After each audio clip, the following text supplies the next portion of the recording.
Est-ce que vous êtes quelqu'un qui est bougé émotionnellement facilement?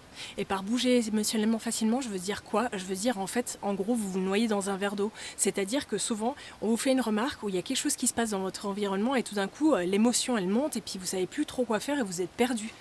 Si c'est le cas, continuez à regarder parce que ce soir je parle de ça et surtout je parle de ça parce qu'on arrive dans la période des fêtes. Et qu'est-ce qui se passe dans la période des fêtes? Il se passe réunion de famille, nourriture, bouffe et alcool. Et souvent le mix des trois ça fait quoi? Ça fait que on a trop envie d'être ces réunions de famille qu'on voyait dans les films américains où tout le monde est là, ouais, je suis contente de te voir, ça me fait plaisir, on se partage des trucs et on rigole.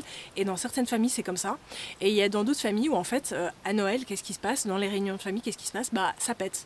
Il y a une personne qui est pas contente, qui parle plus, il y a une personne qui s'exprime, qui gueule sur tout le monde, et puis il y a l'autre personne qui essaie de jongler dans tout. Ou alors, il y a des familles dans lesquelles on fait semblant que tout va bien, on se parle et tout, et au final, au fond, on n'est tous pas contents et rentrent chez nous frustrés parce qu'en fait on n'a pas dit ça, on n'a pas dit ça, on n'a pas dit ça.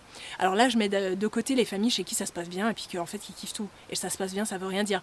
Mais ce que j'ai envie de dire ce soir c'est remercier pour ces périodes de fête les personnes qui vous font éclater. C'est-à-dire qui vous font éclater émotionnellement, qui vont vous faire bouger, c'est ça en gros. Elles vous font bouger.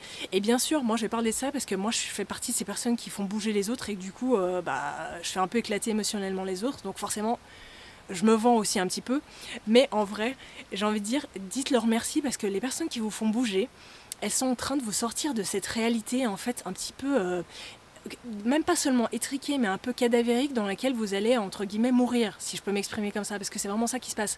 Quand on est dans une réalité et qu'on veut pas en sortir parce qu'on est bien dans sa petite zone de confort, qu'est-ce qui se passe? On meurt dans sa zone de confort. Et là, je parle pas seulement au niveau physique, c'est-à-dire qu'on décède, je parle du fait de mourir à soi-même.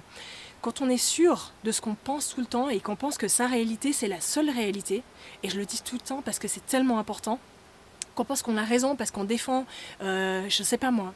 Et bien sûr, j'adore les animaux, j'adore la nature, j'adore ça, mais quand on pense qu'on défend la nature, donc on a raison d'aller critiquer les autres, parce qu'on pense que finalement, en fait, avoir de la valeur, c'est avoir un bon métier, donc si jamais quelqu'un travaille pas ou fait pas ci, fait pas ça, du coup, il a pas de valeur.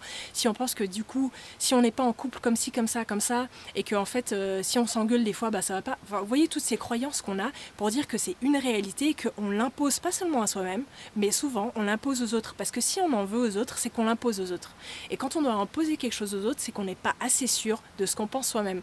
Si vous êtes sûr de ce que vous pensez vous-même, personne ne peut vous faire réagir, personne ne peut vous faire péter émotionnellement parlant. Par péter, je veux dire justement être plus dans cette espèce de... Comment dire? En fait, quand on arrive à faire vibrer vos croyances, c'est-à-dire que quelqu'un dit un truc et vous dit non, c'est pas bien ce qu'ils font, c'est pas bien ce qu'il fait, du coup là, ça veut dire qu'en fait, vous n'êtes pas confortable dans votre réalité, du coup vous y croyez peut-être pas assez vous-même. C'est pour ça que vous n'avez pas envie que les gens viennent bouger les choses chez vous. Et quand vous n'avez pas envie que les gens viennent bouger les choses chez vous, généralement ça veut dire que vous êtes en train de mourir dans une réalité, dans une zone de confort. Donc pour ces fêtes, en plus du Père Noël, je me dis qu'on pourrait dire merci et puis joyeux Noël aux gens en fait qui nous font bouger de ouf et qui nous font nous sentir super inconfortables. Voilà, joyeux Noël à vous et du coup à moi.